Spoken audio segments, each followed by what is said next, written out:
Bihar special में आपका स्वागत है। आपके साथ मैं हूं अंजना ओम कश्यप। बिहार में चुनाव है, लेकिन उसके पहले बहुत सारे हिंदुत्व से जुड़े हुए मुद्दे वहां पर प्रभावी रूप से उठाए जा रहे हैं, न सिर्फ भारतीय जनता पार्टी की तरफ से, लेकिन एक के बाद एक कई धर्मगुरुओं का वहां पर पहुंचना बीजेपी को कटघरे में खड़ा कर रहा है। लेकिन एक ऐसे व्यक्ति जो लगातार वहां पर 5 अलग अलग जगहों पर शिविर लगा चुके हैं, आचार्य धीरेन्द्र कृष्ण शास्त्री जी, जो कि बाबा बागेश्वर के नाम से भी जाने जाते हैं, वो इस वक्त लाइव हमारे साथ आज तक पर जुड़ रहे हैं। आचार्य जी, बहुत बहुत स्वागत है आपका शास्त्री जी आज तक पर। बहुत बहुत धन्यवाद। आपको भी बहुत बहुत धन्यवाद और आपके सभी दर्शकों को बहुत बहुत धन्यवाद। जय श्री राम। मैं अलग अलग जगहों की तस्वीरें दिखाना चाहती हूँ। शिविर में आपके भारी तादाद में लोग आ रहे हैं और आप अभी विपक्ष के निशाने पर भी आ चुके हैं। लेकिन उससे पहले, चूंकि अगर हम देखें तो आप बिहार में अलग अलग जगहों पर कथा कर रहे हैं और बिहार में इस बार चुनाव होना है, और आप अक्सर भविष्य में क्या कुछ होने वाला है इस पर बता देते हैं, तो मेरे हाथ में 2-3 पर्ची है। बिहार का अगला सीएम कौन बनेगा, क्या आप बताने की स्थिति में हैं आचार्य जी? पहली बात तो हम आपको कहें कि हम बिहार का कथाक्रम को पूर्ण करके वापस बागेश्वर धाम आ गए। 2 अलग अलग जगहों पर छोटे छोटे क्रम थे। एक कथा का क्रम था, एक जगह संत सम्मेलन था बांका जिला में जी। चुनाव अपनी जगह है। बिहार हम लगभग 2 साल से लगातार जा रहे हैं। हमारा जो उद्देश्य और संकल्प है, चुनाव आज आया है, हमारा संकल्प पूर्ववत है, हिंदुत्व को जगाना, हिंदू राष्ट्र के लिए अपनी बात को, अपने अभिव्यक्ति की आज़ादी की तरह जो संविधान का अधिकार है, उस आधार पर हम अपनी बात रखते हैं। जो इस देश के जागरूक हिंदू हैं और जिन्हें भविष्य ये समझ आता है कि हाँ, भारत का भविष्य इसी से उत्तम होगा, वो हमारे साथ रह करके सनातन के प्रचार के कार्य के लिए और जीवन जीने की शैली को सीखते हैं। रही बात भविष्य की, तो हमने कभी भी ऐसी कोई घोषणा नहीं की है कि हम भविष्य वक्ता हैं। यूँ हम कह सकते हैं कि व्यक्ति में इतनी सामर्थ्यता है कि वो भविष्य निर्माता बन सकता है। वो खुद का भविष्य इतना बेहतर करना चाहिए कि ज़िंदगी में हमें किसी की तरफ मुँह ना ताकना पड़े। तीसरी बात, जो राष्ट्र हित में, देश हित में कार्य करे, वो राज सत्ता पर बैठे, ऐसी हम भगवान से प्रार्थना करते हैं। आचार्य जी, एक आपकी शायद जो सबसे बड़ा कला है वो है शब्दों को लेकर। तो मैं आप ही की बातों से बिहार में जो आपने कहा है उसको मैं कोट करना चाहती हूँ। हम अभी यहाँ कथा करेंगे, आप हमें ज्यादा रोकोगे, हम फिर कथा करेंगे, आप हमें और रोकोगे, हम और कथा करेंगे, आप हमें और रोकोगे, हम यहीं मठ बनाएंगे, आप हमें फिर रोकोगे, हम यहाँ मकान बनाएंगे, आप हमें फिर रोकोगे, मरेंगे तो फिर बिहार में जन्म लेंगे, हम बिहार के हैं, बिहार हमारा है, हम आते रहेंगे, जब तक जिएंगे दरबार लगाएंगे, जिंदगी भर बिहार आएंगे, हम आपको बिहार नहीं आने देंगे, अगर कहोगे तो हम उनके घर के बाहर जाएंगे। आप विपक्ष को टारगेट कर रहे हैं या बिहार प्रेम दिखा रहे हैं? जिंदगी में हमारे एक चीज रही, हमें कभी कभी लगता है कि हमारी कुंडली में उच्च के ग्रह में मीडिया और विवाद दोनों हैं। तो हम बिहार गए। भारत में प्रत्येक व्यक्ति को, ये आप भी समझते हो, पूरे लाखों लोग दर्शक भी समझते कि प्रत्येक व्यक्ति को, भारत के नागरिक को, भारत में रहने वाले को कहीं पर भी अपने धर्म की चर्चा, अध्यात्म की चर्चा, अपनी संस्कृति की चर्चा, कल्चर की चर्चा, भारत की चर्चा करने की आज़ादी है। चूंकि भारत 1947 में आज़ाद हो चुका है, ये आज़ाद भारत की नागरिकता की स्वतंत्रता है। तो हम अपनी बात बिहार में क्यों नहीं रख सकते, इस बात पे हमने उनको जवाब दिया था कि जिन्होंने हमको कहा कि हम आपको जेल डाल देंगे, किसी ने कहा कि हम आपको बिहार नहीं आने देंगे, किसी ने कहा हम आपको घेर लेंगे। तो हमने उनसे बहुत विनम्रतापूर्वक प्रार्थना की कि आप ऐसा नहीं कर सकते हैं कि आप हमें रोक पाएँ, आप ऐसा नहीं कर सकते हो। क्यों रोक पाएंगे? सैलाब को कौन रोक सकता है? नदी को कौन रोक सकता है? वो अपने बेग में आएगी तो फिर आएगी। आप सामना करेंगे तो निश्चित रूप से लंका दहन होगा। निश्चित रूप से हम आपका अहित नहीं चाहते, हम किसी पार्टी का सपोर्ट नहीं करना चाहते, हम किसी पार्टी का पक्ष विपक्ष नहीं करना चाहते। हम अध्यात्म के हैं, हम सनातन के हैं, सनातन हमारा है और सनातन की हमें बात करनी है। और अपनी कथा के लिए हमारी पूर्ववत घोषणा है, चुनाव की घोषणा आज हुई और हमारी कथा की घोषणा पहले से है। तो हमें नहीं लगता है कि ये राजनीतिक मंच है। धर्मगुरुओं को, राजनीति में पढ़ना भी नहीं चाहिए। राजनेताओं को धर्म गुरुओं में पचड़े में डालना भी नहीं चाहिए। पर हां, आप छेड़ोगे तो हम छोड़ेंगे नहीं, ये बात तय है। लेकिन ये पूर्व निर्धारित है, आप डेट बता रहे हैं, लेकिन समझ नहीं आ रहा है, जनता भी थोड़ा अचरज में है कि मतलब आपको देखकर पीछे पीछे चुनाव आ गया या चुनाव से पहले आप बिहार पहुंच गए और बिहारी बन रहे हैं। हम तो 22 में भी पहुंचे थे, तब तो चुनाव नहीं था। हम तो 23 में भी गए थे, तब तो चुनाव नहीं था। तब भी बगावत की थी, आज भी बगावत की। कल चुनाव जब हो जाएंगे फिर हम जाएंगे पदयात्रा में, शायद तब भी बगावत करेंगे। तब हमने उनको जवाब दिया था कि आप हमें रोकेंगे तो हम यहाँ मठ बनाएंगे, आप रोकेंगे तो हम घर बनाएंगे, आप हमें रोकेंगे और धोखे से मर भी गए तो फिर हम जन्म लेंगे, भगवान से प्रार्थना करेंगे हमें बिहार में जन्म मिले। तो हम देखो, आज़ादी है, अभिव्यक्ति की आज़ादी है। तो हमें नहीं लगता है कि हम किसी के पक्ष या विपक्ष में बिहार पे कार्य कर रहे हैं, हम पूरे देश के लिए कार्य कर रहे हैं। अब अभी हम 3 तारीख से 15 तारीख तक मुंबई में है, वहाँ तो चुनाव नहीं है, वहाँ एक मठ का उद्घाटन है, बागेश्वर धाम का मठ बन गया है। चूंकि महाराष्ट्र में कई लोगों ने रोका था तो हमने महाराष्ट्र में आश्रम बनाया, मठ बनाया। भिवंडी में 5 से 11 अप्रैल तक वहाँ पर कथा है, 14 अप्रैल को प्राण प्रतिष्ठा है। अब वहाँ तो कोई चुनाव नहीं। तो व्यक्ति जोड़ता है, अब वो अपने हाथों अपने गले में फंदा डालता है। अच्छा, ये बताइए कि आप सनातन समाज को एक करने के लिए बिहार में कह रहे हैं आप पहुंचे हैं, लेकिन ऐसा लग रहा है कि कहीं बीजेपी और जेडीयू में आपकी वजह से तलाक ना हो जाए। आप हिंदू राष्ट्र की बात करते हैं और वहां जेडीयू वाले इस वजह से बीजेपी के साथ ढिशुम ढिशुम करने लगते हैं।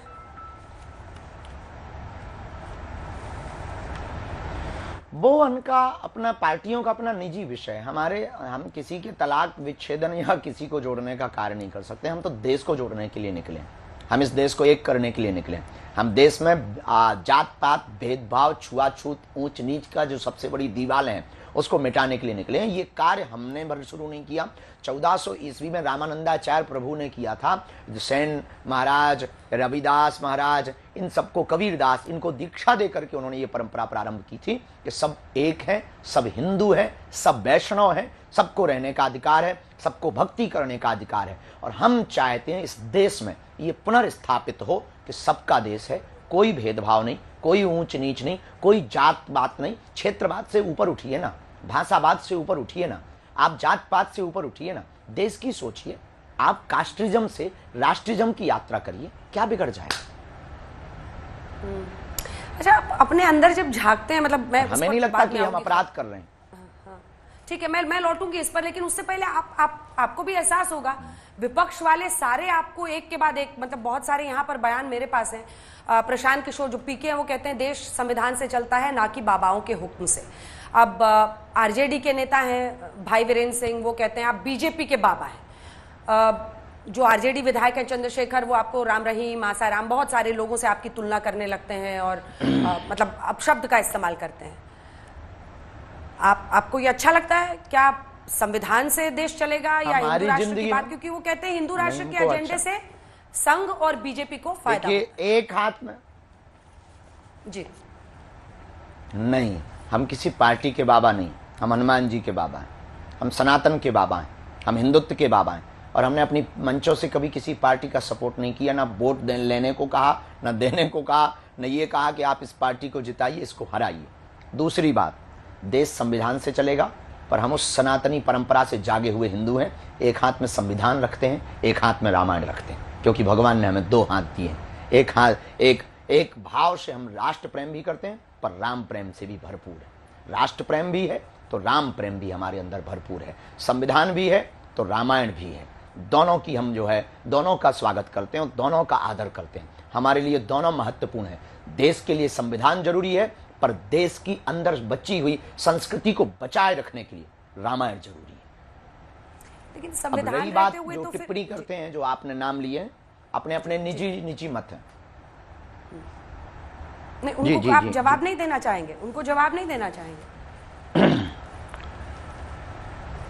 नहीं, सेम टू यू बोल दीजिए। क्या बोला आपने?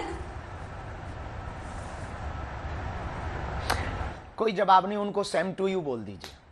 सेम टू यू, ये तो एकदम जेन जी का ये सब लैंग्वेज है, एकदम जो कोई भी एक्सप्रेस करता है इमोशन तो तुरंत सेम टू यू बोल दिया जाता है। वो जेंजी मुझे आपके अंदर जिंदा दिखता है, आपकी जो वेशभूषा है, हेयर स्टाइल है। क्यों आचार्य जी? कैसा वेशभूषा या हेयर स्टाइल आपको हमारी कैसी लगती है? बुरी लगती है, फूहड़ता लगती है, या फिर सनातन संस्कृति की प्रचारक लगते हैं, या विचारक लगते हैं? क्या लगते हैं आपको? हम अग्रेसिव नहीं है, बहुत प्रेम में रहते हैं, बहुत भाव में रहते हैं, मनमौजी साधु। हाँ। अच्छा, ये भोजपुरी आप सीखे हैं वहां जाकर? क्योंकि बांका में मैंने देखा आप भोजपुरी भी बोल रहे थे। नहीं, दो चार शब्द ऐसे बोलते बोलते सुन लिए तो सीख गए हैं, बाकी भोजपुरी ऐसा कुछ सीखे नहीं है। पर भोजपुरी भजन बहुत हम गाते हैं। हमारे एक बहुत वहाँ के एक प्रिय संत हुए गोलोकवासी पूज्य श्री नारायण दास भक्तमाली जी, बक्सर वाले मामा जी, उनके हमने भजन बहुत सुने, तो हम वो गा लेते हैं। हमें बहुत अच्छा लगता है, भोजपुरी भाषा हमें बहुत प्रिय लगती है। बिहार से हमारा बड़ा अपनत्व है, क्योंकि एक तो उनका जो बिहार वासियों का कर्जा है वो हम कभी चुका नहीं पाएंगे। और कथा के क्रम में सबसे ज़्यादा वर्ल्ड रिकॉर्ड 2 बार अगर कहीं बना तो वो बिहार में बना। 12 लाख लोग पिछली बार पहुँचे थे, 5 लाख प्लस इस बार की कथा में पहुँचे। ये अपने आप में एक इतिहास था। जियो हो बिहार के लाला, आपने मुरेठा बांधकर, वहां पर मुरेठा कहा जाता है साफा को, मुरेठा बांधकर आप कह रहे थे जियो हो बिहार के लाला। बिहार में काबा आपका तो अब अनुभव हो गया वहां पर, पहले भी आप 22 में गए हैं, अब 25 में भी गए हैं, तो बिहार में काबा क्या दिखा आपको? हम जब गए थे तो हमें तो अपने ही दिख रहे थे खुद ही, बिहार में बागेश्वर बाबा।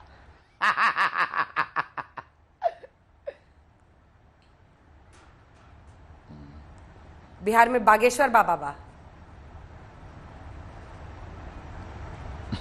मतलब हम जब गए थे तब बहुत विनोद में, ये सब विनोद की बातें हैं। बिहार में लोग बहुत अच्छे हैं, भाव श्रद्धा बहुत दृढ़ है और समर्पण बहुत दृढ़ है। सबसे बड़ी बात है कि वहाँ हिंदुत्व के प्रति लोग अलर्ट हो रहे हैं, वहाँ के युवाओं में हिंदुत्व के प्रति जागरूकता आ रही है। ये सबसे बड़े सौभाग्य की बात है और हम चाहते हैं कि पूरा देश कास्ट्रिज्म से उठकर राष्ट्रिज्म पर स्थापित हो गए। आरजेडी के कुछ नेता हैं जिनसे मेरी बात हो रही थी, वो बार बार ये कह रहे थे कि चाहे कुंभ में सबसे ज्यादा स्नान करने वाले बिहार के लोग हों या फिर अयोध्या जाने वाले प्रभु राम के मंदिर बनने के बाद, लेकिन धार्मिक राज्य बिहार जरूर है, लेकिन धर्मांध राज्य बिहार नहीं है। आपको ऐसा फर्क दिखता है क्या?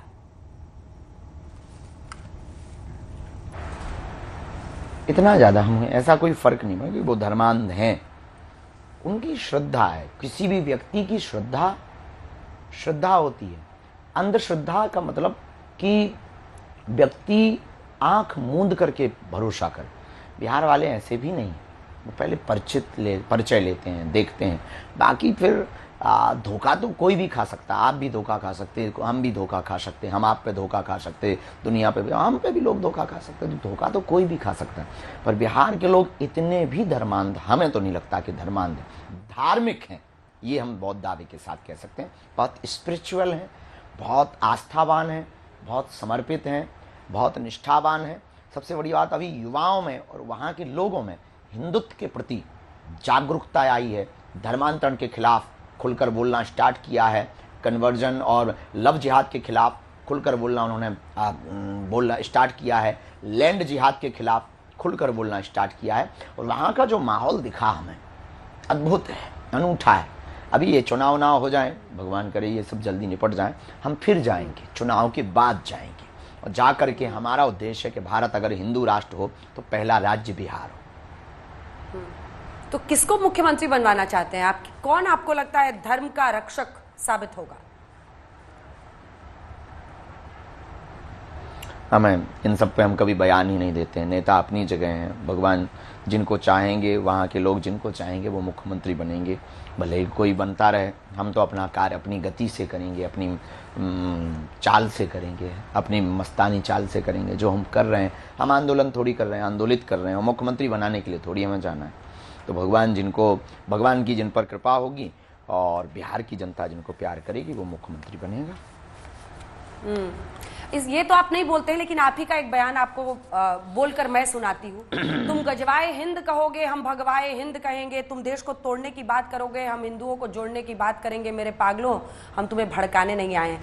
आप चुनाव के पहले बात, अब ये आरोप आप पर लगता है कि आप एक धर्म युद्ध चाहते हैं बिहार में।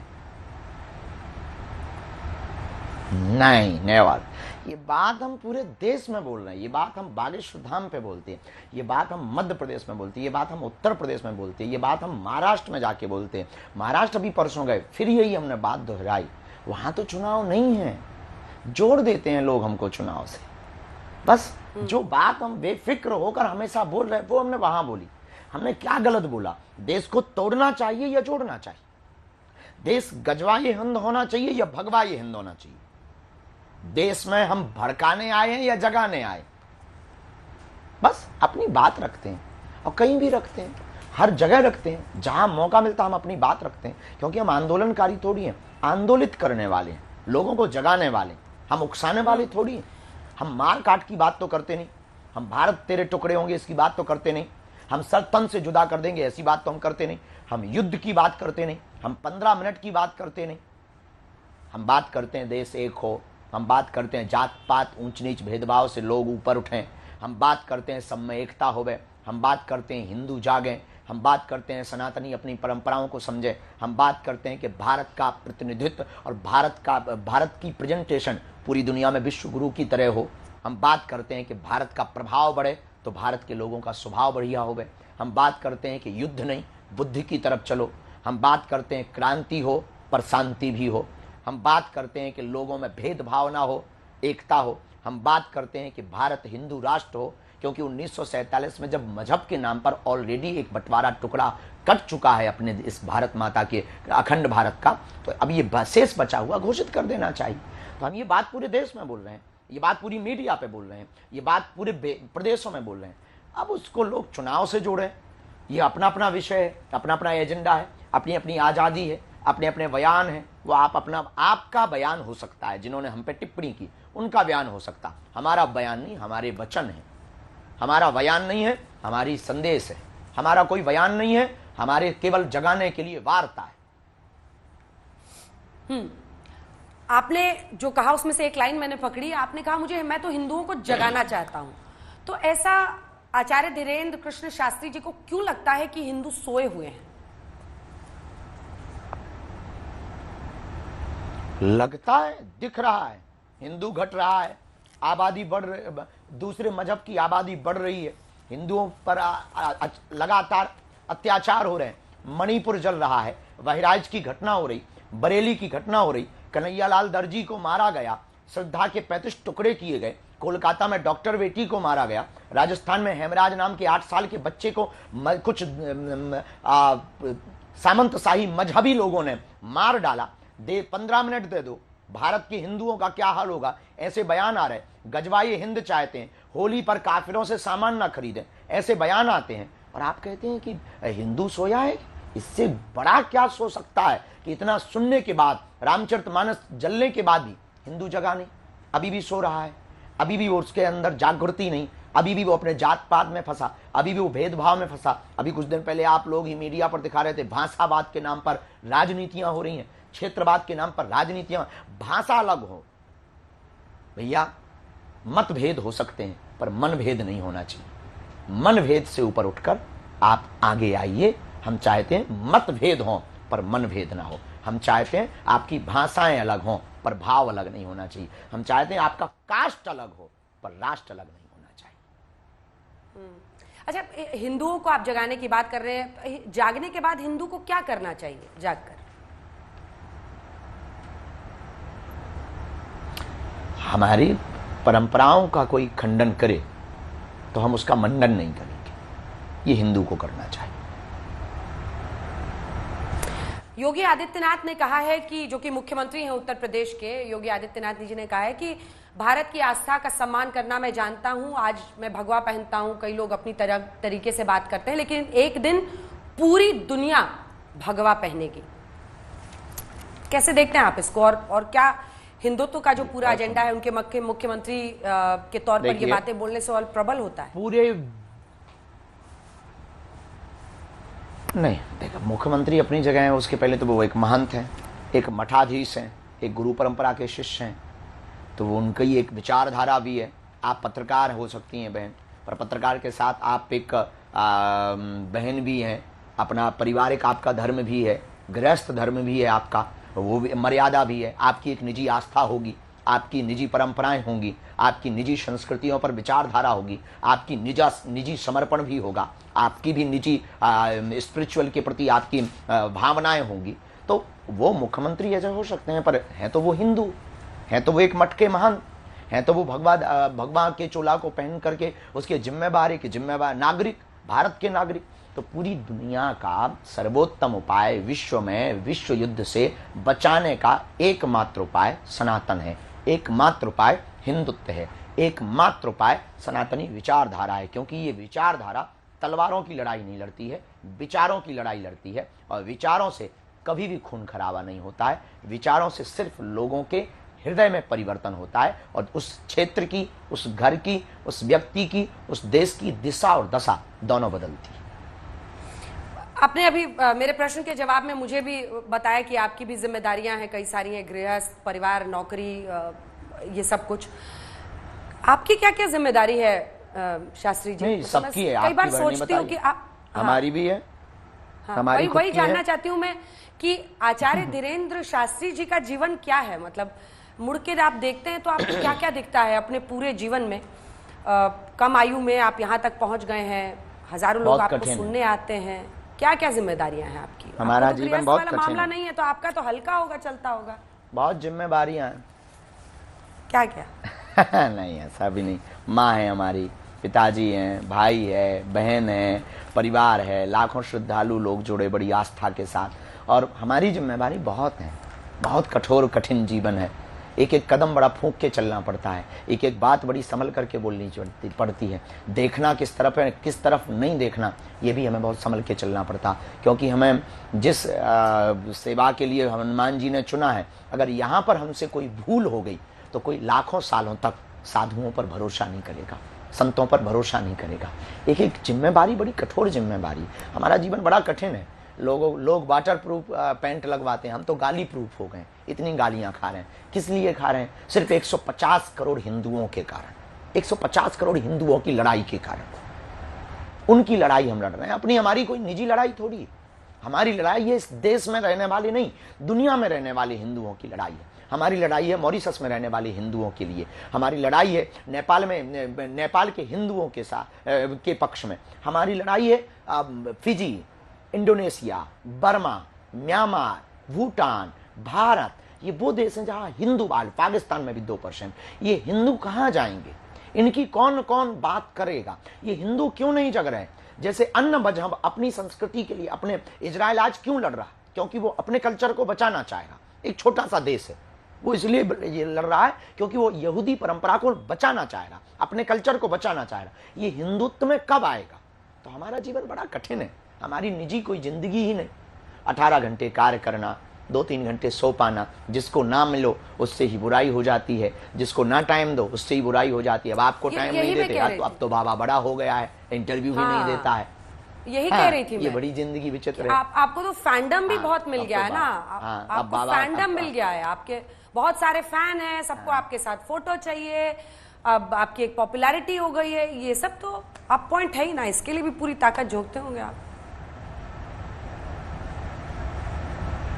लगभग 18 घंटे पूरी ऊर्जा लगाते हैं, और उसके बदले सिर्फ यही है हिंदुत्व बच रहा, उसके बदले सिर्फ यही है हिंदू जाग रहा है। और फायदा क्या है? हाँ, बुंदेलखंड का थोड़ा विकास हो रहा है, ये हमारी सबसे बड़ी जो हमारा विजन और मिशन है। देश तो है ही है, पर जिस क्षेत्र में हम रहते हैं इस क्षेत्र का भला हो जाए। पहले क्षेत्र का भला होगा, फिर प्रदेश का भला होगा, तब तो देश का भला होगा। एक कहानी आपने बिहार में सुनाई थी, वो कहानी जरा हमारे दर्शकों को भी शॉर्ट में समझाइएगा। वो कुत्ते को पत्थर मारा तो वो भागा, मधुमक्खी को मारिएगा तो आपको भागना पड़ेगा। कहानी से आप क्या समझा रहे हैं, जरा बताइए हमें, हम लोग भी डिकोड उदाहरण है। कुछ ये तो बहुत जगह हमने कहानी बताई, केवल बिहार में नहीं, सब जगह मंचों पर बताते हैं, ज़्यादातर बहुत बार इसे रिपीट किया। एकता की बल की ताकत बताता है, एक स्टोरी है, एक मोटिवेशनल स्टोरी है। तो वो कहते हैं कि एकता में कितनी ताकत होती है। आप एक पत्थर उठाइए, किसी कुत्ते को मारिए, वो भाग जाएगा, पर वही पत्थर आप ही मधुमक्खी के छत्ते को मार दीजिए, आपको भागना पड़ेगा, क्योंकि मधुमक्खियों में एकता है, कुत्ता अकेला है, इसलिए उसे भागना पड़ता है। तो एकता अगर रहेगी तो निश्चित रूप से आपके ऊपर पत्थर उठाने वाले भाग जाएंगे। सीधी सी है। यथार्थ एक है तो सेफ है, बटेंगे तो कटेंगे।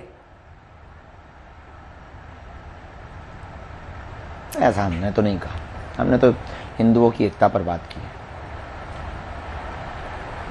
अच्छा, मेरा अगला प्रश्न आपसे यह है कि अगर आने वाले दिनों में जो जानकारी मिली है आचार्य जी, ऐसा है कि आप हिंदू राष्ट्र के मुद्दे को लेकर जन जागरण फैलाएंगे और अलग अलग जगहों पर बिहार में यात्रा भी करने वाले हैं, और क्या ये पूर्व निर्धारित था?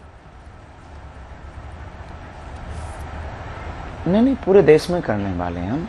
अभी हमारी एक तो यूपी में ही है, वृंदावन। अच्छा। बाकी बिहारी की नगरी से पहले तो ब्रज क्षेत्र को हम चाहते हैं ब्रज क्षेत्र व्यसन मुक्त हो। ब्रज क्षेत्र परिक्षेत्र के अंतर्गत में बिकने वाली मांस और मदिरा की दुकानें बैन हो। ब्रज क्षेत्र में आसपास होने वाले कन्वर्जन पर पूर्ण रोक लगे, धर्मांतरण पर।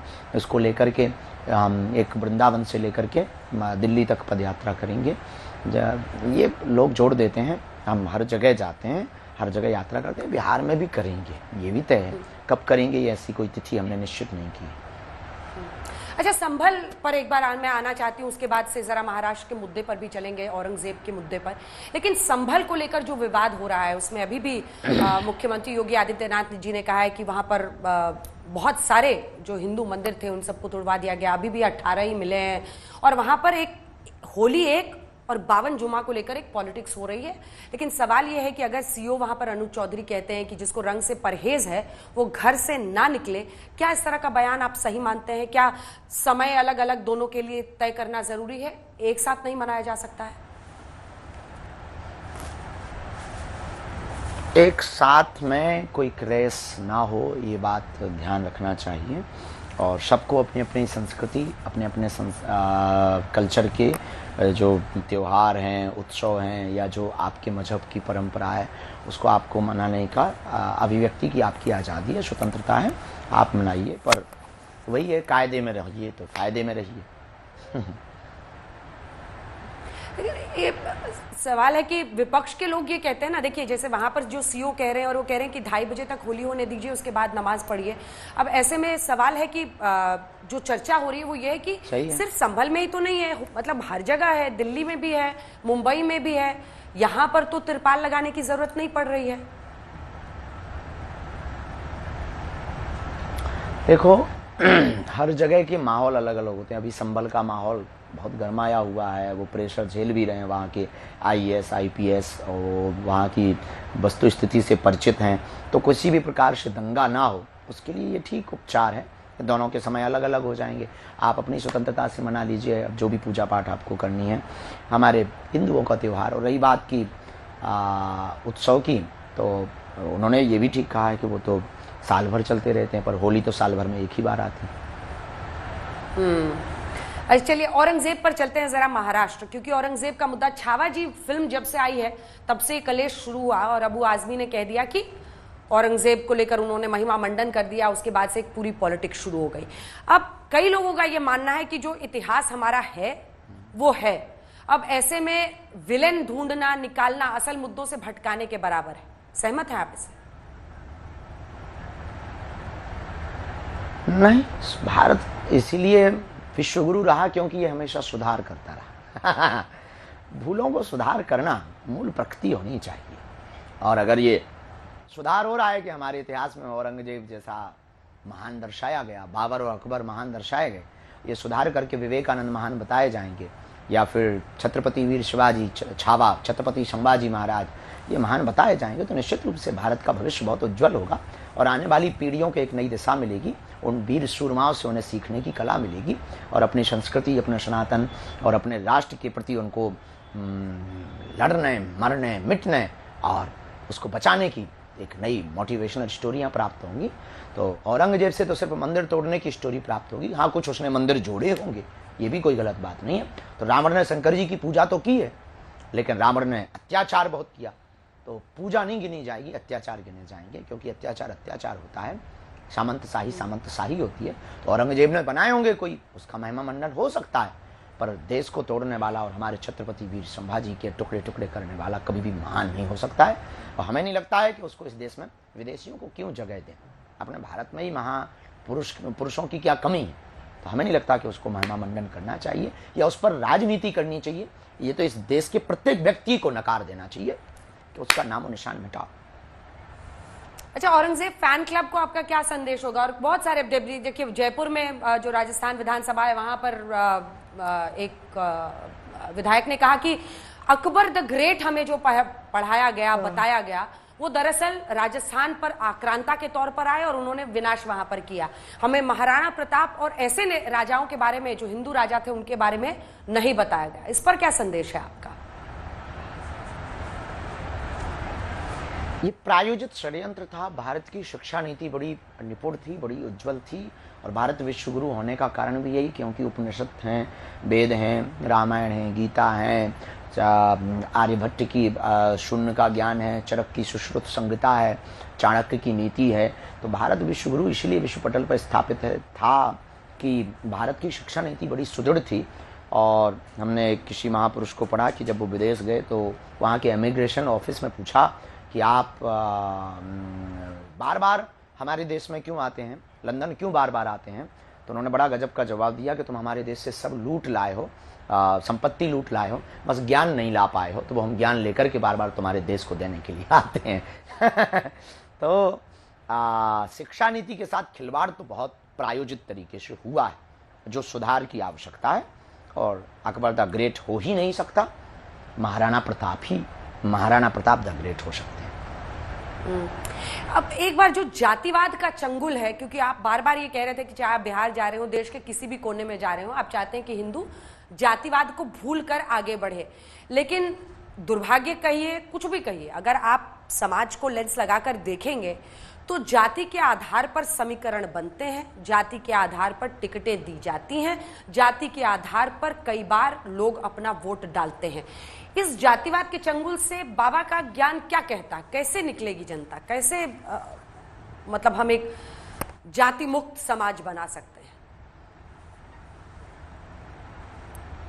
जातियों के गुमान से निकलने का सबसे सर्वोत्तम साधन यही है कि हमको अपने निजी स्वार्थ तो समाज केवल जाति स्वार्थ से ऊपर उठकर क्षेत्र, राज्य और राष्ट्र के स्वार्थ के लिए जीना पड़ेगा। अपने विजन को, अपने मिशन को, अपनी सोच को, अपनी प्रज्ञा को, अपनी मेधा को और अपने देखने के आइकॉन को व्यापक करना पड़ेगा। सोच आपको बड़ी रखनी पड़ेगी। सिर्फ जातियों का भला ना हो, इस देश के प्रत्येक व्यक्तियों का भला हो, इस देश के प्रत्येक रहने वाले निवासियों का भला हो। तो चाहे हिंदू हो, मुसलमान हो, सिख हो, ईसाई हो, यहूदी हो या पारसी हो, सबका भला हो, इस संकल्प के साथ ऊपर उठना चाहिए। लेकिन वो कब हो सकता? जब एक सीमित दायरे से हम स्टार्ट करेंगे। आपने जातिवाद का बहुत सोच लिया है कि जातियां आपकी सुदृढ़ हो, आपकी जाति के लोग बड़े हों, आपकी जाति के लोग बड़े पदों पर हो, बड़े कदों पर हो।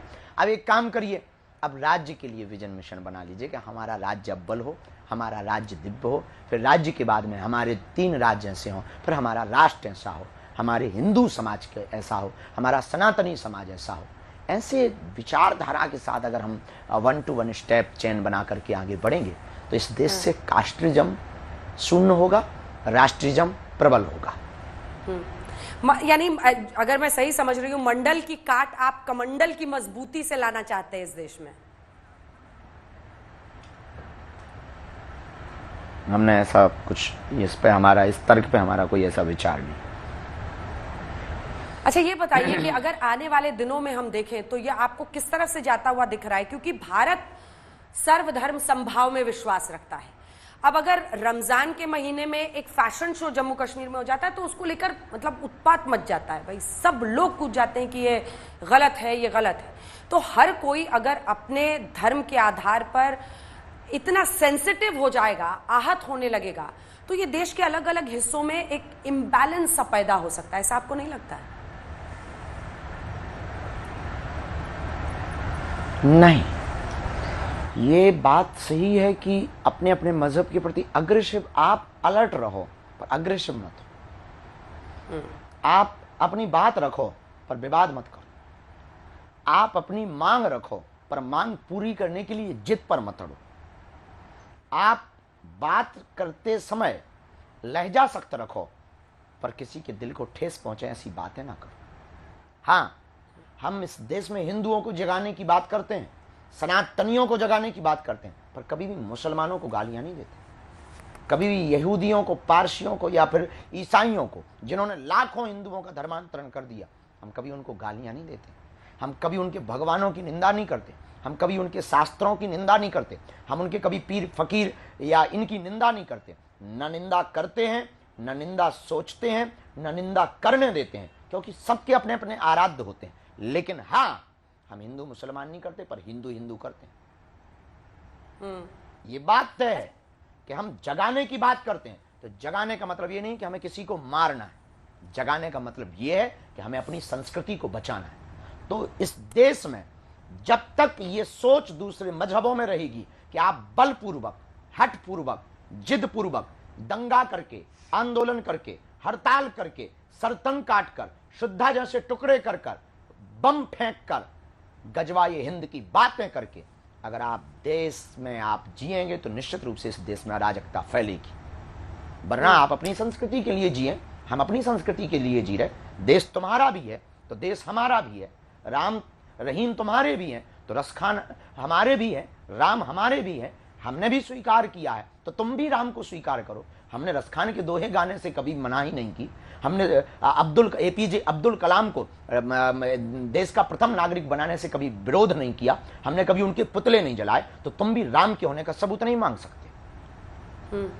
लेकिन तो देश चलेगा, वरना देश में दंगे होंगे, वरना देश गृह युद्ध की तरफ जाएगा।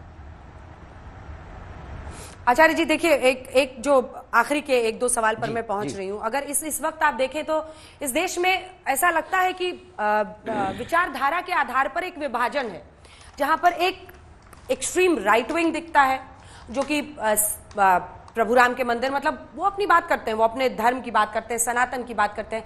अभी गृह मंत्री अमित शाह बिहार में वो सीता माता के बड़े मंदिर, भव्य मंदिर की बात करें। विपक्ष कह रहा है ये सब डाइवर्जनल टैक्टिक्स है। आप अस्पताल, कॉलेज, स्कूल, रोजगार, इसकी बात नहीं करना चाहते, इसीलिए आप तो एक लेफ्टिस्ट आइडियोलॉजी इसके बिल्कुल दूसरी तरफ जाती हुई दिखती है। ये दोनों अपनी जगह पर सही दिखाई देते हैं। ऐसे में अस्पताल और कॉलेज, रोजगार की बात करना क्या सही नहीं है? ये लागू सब पर हो सकता है, केवल सीतामढ़ी के विषय पर नहीं हो सकता। ये लागू सब पर हो सकता। इस देश में हजार हजार करोड़ के चर्च बनाई जा रही हैं, कई सौ करोड़ों की मस्जिदें बनाई जा रही हैं। उनकी जगह पर भी आप विद्यालय खोल सकते हैं, मदरसे की तालीम पर भी आप बात कर सकते हैं, लेकिन नहीं कर रहे हैं। तो हम किसी पर ज्ञान दें उसके पहले अपने गिरेबान को झांक लें। ये बात ठीक है कि देश में अस्पताल बनने चाहिए, ये बात ठीक है देश की शिक्षा व्यवस्था में और सुधार होना चाहिए, ये बात ठीक है देश में रोजगार की कमी है, ये बात ठीक है कि युवाओं को रोजगार की तरफ लाना चाहिए, ये बात ठीक है कि विकास की गति की रफ्तार और तेज बढ़ानी चाहिए। पर यह भी तो नहीं है कि आप आस्थाओं को का भी अनादर करें, आप मंदिरों का भी अनादर करें, और आप मंदिर की बात सोचें तो किसी को मिर्चा लगे। बाबर आए तो उन्होंने मस्जिदें बनाई, अकबर आए तो उन्होंने मस्जिदें बनाई, औरंगजेब आए तो उन्होंने मस्जिदें बनाई, और अभी भी कुछ लोग हैं जो लगातार मस्जिदें बना रहे हैं। बकबोट की ज़मीन के नाम पर कई बार ज़मीनों को फिक्स कर रहे हैं। अभी भी कई लोग ऐसे हैं, अभी भी वो कर ही रहे हैं। हम तो नहीं विवाद करते, हम तो नहीं कहते कि रेलवे स्टेशन पे कैसे आपके भगवान बैठ सकते हैं, कैसे फुटपाथ पे आपके भगवान बैठ सकते हैं। नो नेवर, हम तो नहीं बोल रहे हैं। तो आपको भी मंदिर बनने वाली प्रक्रिया पर बोलना नहीं चाहिए अगर भारत में उन्माद उत्पन्न नहीं करना है, विवाद उत्पन्न नहीं करना। और आपको अगर मजा आता है तो हमें लगता है कि हिंदू जागा हुआ है, ये जवाब देगा। आप चाहते हैं कि वक्फ बोर्ड की तरह सनातन बोर्ड भी बने, आप भी उसके पक्ष में है? कई लोगों की मांग आई थी। नहीं, पहले हम थे पक्ष में, पर बहुत विचार करने के बाद हमने ये बात सोची, जो शायद गलत भी होगी, पर हमारा मत ये है कि अगर सनातन बोर्ड बन जाएगा तो आप वक्फ बोर्ड को पक्का कर देंगे, उसको रजिस्ट्री दे देंगे। लेकिन देश तो देखिए आचार्य, हम ये चाहें। जी ठीक जी। आचार्य धीरेन्द्र शास्त्री जी, आखिरी सवाल है। आप भी जानते हैं देश संविधान से चलेगा, और प्रधानमंत्री की खुद की सोच, पीएम आवास योजना में सरकार ने ही बताया संसद में कि 16% जो आवास है वो अल्पसंख्यकों को दिए गए हैं। सद्भाव से ही देश चलेगा। ऐसे में हिंदू राष्ट्र की मांग करना ये कैसे मुमकिन है? क्या ये सनातन के प्रचार के लिए एक अग्रेसिव स्टांस है सिर्फ? देखिए, क्योंकि आप भी जानते हैं कि अभी जो मौजूदा स्थिति में है उसमें ये हो नहीं सकता। जी, ये प्रश्न ही आपका हमें नहीं लगता कि बहुत तर्कसंगत है। इस देश में हजारों सालों से गजवाए हिंद की बात वो कर रहे हैं, हमने भगवाए हिंद की बात क्या की? देश के लाखों लोग हमारे पीछे खिलाफ में पड़ गए। इस देश में टुकड़े करने की बातें हजारों बात की, खंड खंड करने की बातें हजारों बार की, हमने अखंड करने की बात क्या की? देश के कई लोग हमारी जान लेने के लिए पीछे पड़ गए। देश के संविधान में 125-30 बार से ज्यादा संशोधन हो चुका। एक बार हिंदू राष्ट्र के लिए हो जाएगा, हमें नहीं लगता कि बुरा है। 80% से ज्यादा देश में हिंदू रहते हैं, तो ये हिंदू राष्ट्र क्यों नहीं हो सकता? दुबई में सबका सम्मान है, लेकिन फर्स्ट प्राथमिकता इस्लाम धर्म के लोगों को। पाकिस्तान में 22% हिंदू थे, 2% से कम बचे, एक भी बोर्ड नहीं है हिंदुओं के नाम पर। तो फिर भारत में ये दुराभाती हिंदू कहां नहीं है? बर्मा में है, नेपाल में भी है। नेपाल हिंदू राष्ट्र बचा नहीं। 65 से ज्यादा देश इस्लामिक देश हैं, और किन्हीं भी मुसलमानों को निकाला जाएगा तो 65 देश हाथ फैला करके स्वागत करेंगे। 90-95 से ज्यादा देश ईसाइयों के हैं। कोई भी ईसाई किसी भी देश से निकाले जाएंगे तो 95 से ज्यादा देश हाथ फैला करके स्वागत करेंगे। यहूदियों का देश इजराइल है, किसी भी देशों से यहूदियों को निकाला जाएगा तो इजराइल दोनों हाथ फैला करके स्वागत करेगा। बौद्धों का एक देश है, बौद्ध निकाले जाएंगे, तिब्बत स्वागत कर लेगा लगभग। लेकिन हिंदुओं को अगर किसी देश से निकाला गया, बांग्लादेश से निकाला गया, या पाकिस्तान से निकाला गया, या दुबई से निकाला गया, या फिर यूएई, दुबई मतलब यूएई से निकाला गया, या बर्मा से, या फिर मॉरिशस से, इन देशों से अगर हिंदुओं को निकाला गया तो हिंदुओं का स्वागत कौन करेगा? वो धरती कौन सी होगी? वो जगह कौन सी होगी? वो देश कौन सा होगा जो दोनों बाएं फैला के कह दे कि हम तुम्हारे ही परिवार के लोग हैं, ये तुम्हारी ही भूमि है, ये हिंदुओं की भूमि है? वो कौन सी होगी? भारत के अलावा हमें तो नहीं दूसरी लगती। तो हमें लगता है कि ये हमारा बयान अग्रेसिव वाला नहीं है। हिंदुओं का कोई केवल अपनी बात या ताली पिटवाने के नाम पर, या मीडिया के फेम पाने के नाम पर, या पॉपुलैरिटी पाने के नाम पर, ये हमारा बयान नहीं है। ये हमारा बयान इस देश के, पूरी दुनिया के 150 करोड़ हिंदुओं की पीड़ा का बयान है, दर्द का बयान। जो हमारी बातों को समझ पाएगा, जो नहीं समझ पाएगा उसे तो भगवान भी नहीं। अब रावण को तो हनुमान जी नहीं समझा पाए ना, वो तो भगवान थे। अब रावण को नहीं समझना था, बिना मरे नहीं माना, मर गया बेचारा, तभी माना। तो अब जिन्हें नहीं हमारी बात माननी है तो हम उनको क्या कर सकते हैं? हम तो अपनी लड़ाई जारी रखेंगे जब तक तन में प्राण है, हम अपनी बात जारी रखेंगे जब तक तन में प्राण है, चाहे जो हो जाए। अब परिणाम कुछ भी हो, हम रुकेंगे नहीं, हम झुकेंगे नहीं, हम मुड़ेंगे नहीं, हम देश को जोड़ कर रहेंगे, हम हिंदू राष्ट्र बना कर रहेंगे। इस जन्म में नहीं बनेगा, अगले जन्म में बनेगा, अगले जन्म में बनेगा। हम क्रांति छोड़ के जाएंगे। जब 500 साल बाद राम मंदिर बन सकता है, 100 साल की लड़ाई से देश आजाद हो सकता है, तो 100-150 साल में भारत हिंदू राष्ट्र भी हो सकता है।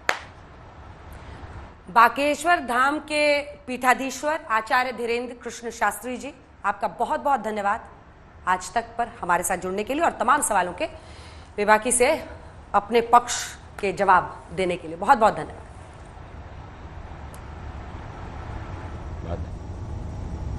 आचार्य जी के साथ बातचीत में इतना ही। देश दुनिया की बाकी खबरों के लिए आप देखते रहिए।